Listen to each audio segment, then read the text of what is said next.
High! আমরা যে দার্জিলিং থেকে স্কোয়াশ গাছটা এনে বসিয়েছিলাম, সেই স্কোয়াশ গাছটা আজকে আপডেট দিতে এসেছি। আপনারা দেখুন গাছের হেলথটা মোটামুটি ভালোই আছে। আর এতে তো সেমন কিছু প্রয়োগ করা হয় না। শুধু একটু সবজির খোসা পচা জলই দেওয়া হয়। আর দেখুন স্কোয়াশটা এখনো পুরোপুরি মাটিতে মিশে যায়নি পচে গিয়ে। মোটামুটি স্কোয়াশটাও এখনো ঠিকঠাক আছে।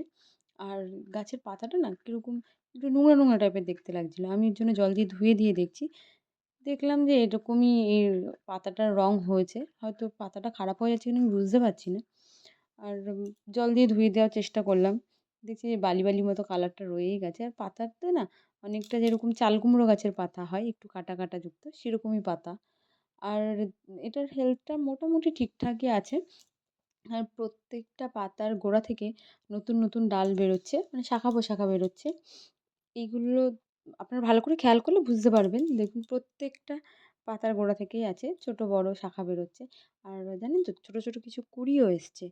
এবার ওই কুঁড়িগুলোতে হবে কি না ফল আমি জানি না। আমাদের এখানে তো গরম পড়েই গেছে। আর এগুলো তো ঠান্ডা এলাকার জিনিস। হয়তো শীতকাল থাকলে হলেও হতে পারত। জানি না আমাদের এখানে হবে কিনা। তবুও দেখা যাক যদি হয় তাহলে আপনাদের আপডেট দিতে থাকবো। আপনারা সঙ্গে থাকুন, দেখতে থাকুন কি হয়। টাটা।